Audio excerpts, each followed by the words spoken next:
Good morning mga boss. So, kumusta kayo mga boss? Matagal na tayong hindi nakapag-upload sa ating YouTube channel kasi sobrang busy na mga boss. Kasi nag-isa lang po tayo nagbi-build sa mga motor. So marami tayong na-build na motor kaso hindi natin na-videoan.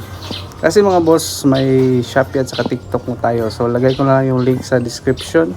And ito yung Shopee at saka TikTok natin mga boss. So kung gusto nyo kayong order dyan, so yan mga boss, pumunta lang kayo dyan. So ngayon mga araw mga boss ay gagawa lang tayo ng video sa ating Yamaha YTX 125.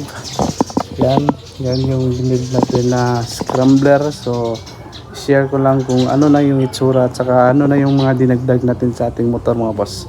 So maraming salamat sa mga solid natin na follower dyan. Kahit konti, at least goods na yan mga boss. So maraming salamat sa mga nag-follow, sa mga bago nating followers. And God bless sa inyo mga boss. Ride safe kayo parati. So ngayon mga boss, samahan nyo ako mga boss. Simulan na natin yung pakita. Bago natin ipakita mga boss, washingan muna natin. Kasi maulan dito, madumi na siya mga boss. So let's go!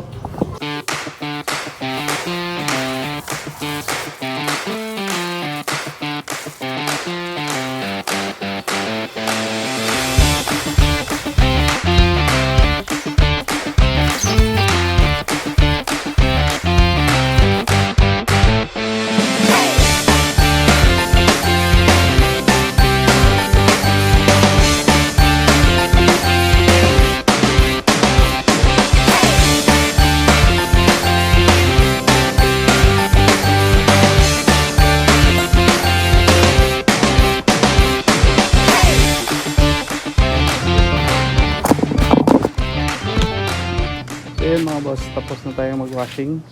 So isa-isahin na natin yung mga nilagay natin sa ating Yamaha YTX 125.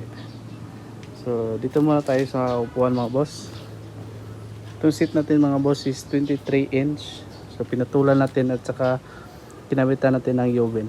So ito yung Yoben mga boss, ito yung binibinta natin sa Shopee at saka sa TikTok. So swak naman sa yung chassis kasi mga boss 6.5 inch, ito is 7 inch. So mas malapad yan, mas maganda sa tignan. Tapos ginamit nating frame mga boss is fiber para maging fit siya. Yan, fiber yung ginamit natin dito. Ang ating foam is stock, so kinat lang natin.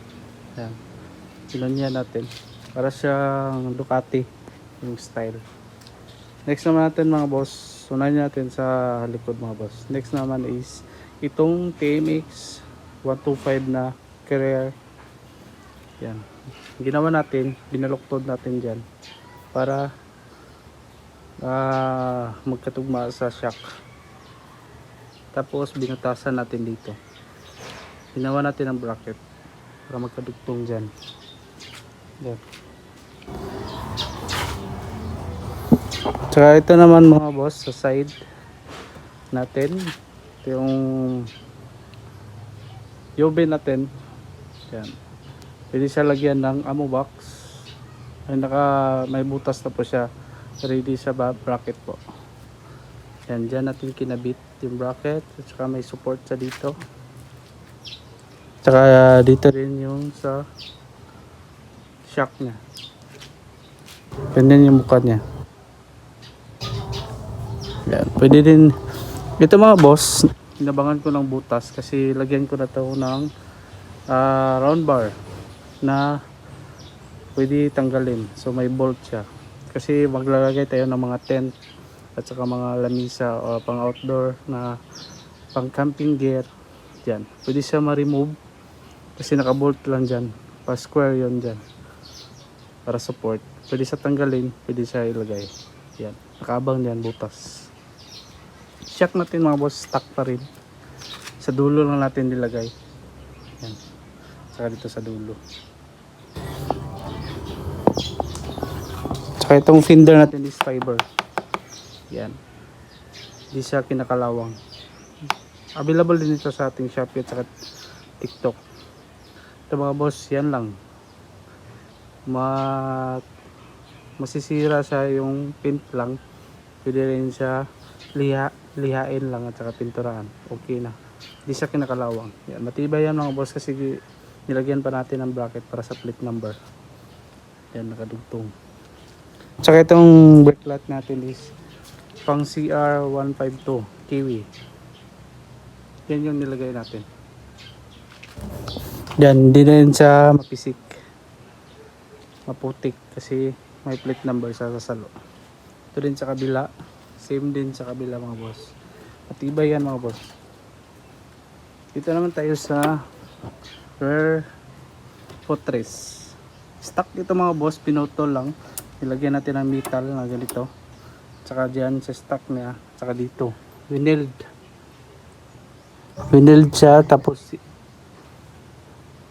ito yung bracket niya sa stock. Para ganyan yung form. Pero mayroon tayong binibenta mga boss na ganito hanggang dito. Para sa CR152. So nagbibenta na tayo. Hindi ko lang na-videoan. So sa gusto mag-order, gawa tayo ng video yon mga boss. Kasi plug and play na siya, hindi ka na mag-weld dito. Tapos ito, side cover stock, binatasan lang natin para may design. Ito mga boss, pinapint natin. Kaso napinturahan ko ng Pilox. Pinint natin sa Ansal. Yan, may reaction. Dapat tanggalin yung unang pint. Yung swing arm natin mga boss is stock.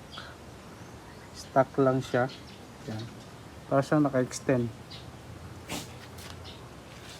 Yung tulong naman natin is 110 by 90 by 17. 110 by 90 by 17. Yung rim natin is 2.15. 2.15 yung rim natin na solid steel. Hindi sa alloy. Yan, black yung rayos natin. Stock pa rin.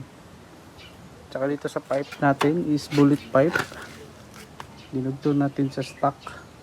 Yan, naka-weld dito. Kinulayan natin ng high temp. Yan, medyo madumi niya kasi matagal na to. Lagyan natin ng kubi high temp. Hindi naman sana babakbak. Tapos dito, ginawa natin ng bracket na flat bar. Yan yung pitsora.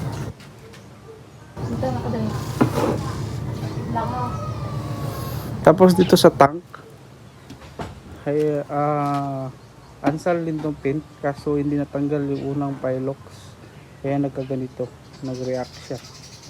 Ito po ay sticker, pint po yan. Sayang nga at nasira yung pint. Kinuha natin to sa mga lumang design ng mga Yamaha. Handlebar natin is flat bar.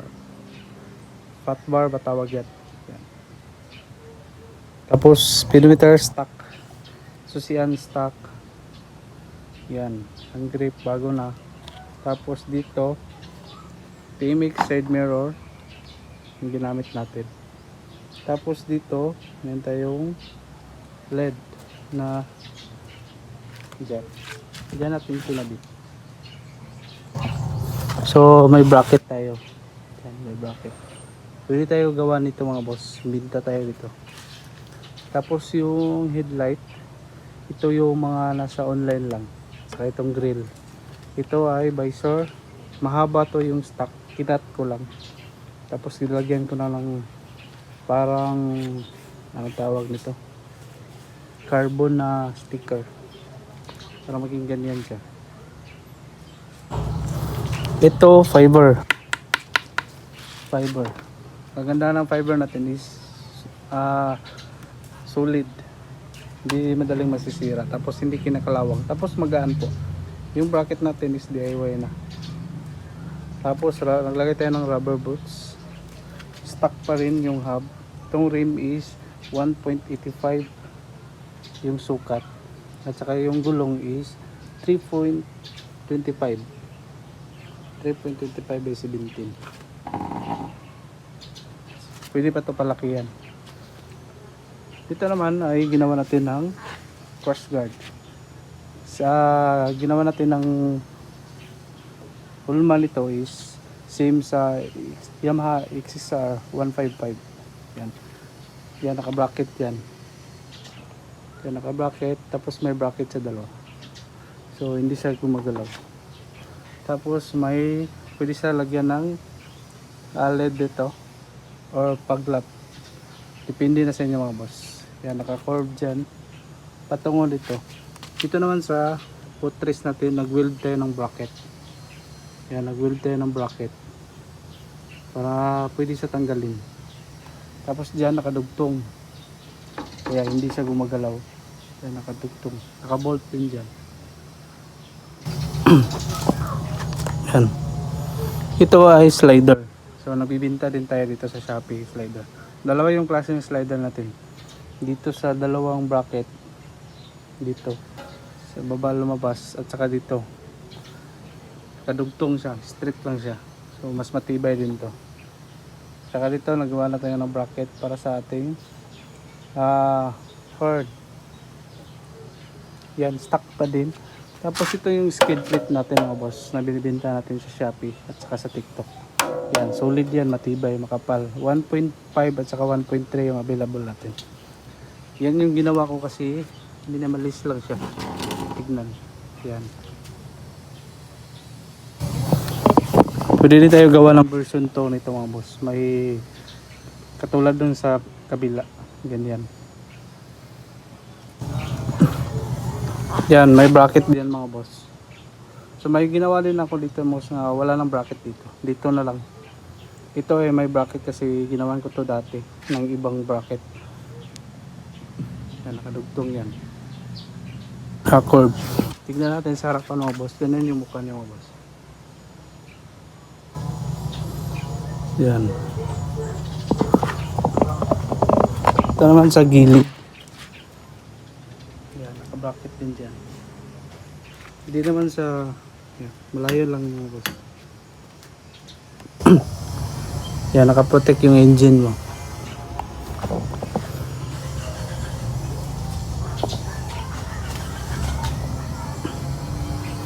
Yun lang mga boss, yung mga binago natin. At saka dito din sa mga boss, pipe natin is may bracket to para sa center stand, para stopper, para hindi siya tatama sa gulong. Yung ginawa ko mga boss ay nag-weld ako dito.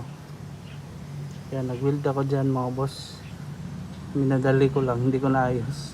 Yan, para pag lagay ng stand, parang stopper din siya. So yan lang mga boss. Signal light naman natin mga boss. Yan, signal light natin. Yan yung kabuuan natin sa ating Yamaha WTX 125 Scrambler. So yan, gagamitin natin yan sa ating outdoor activities mga boss. So next vlog natin is mag-outdoor tayo kasama yung mga anak ko. Para ma-enjoy naman natin yung nature. So nandito lang tayo mga boss. Maraming salamat sa mga nanonood and sa mga nag-abang. Maraming salamat and please like and share. And that's it kayo mga boss. Bye bye.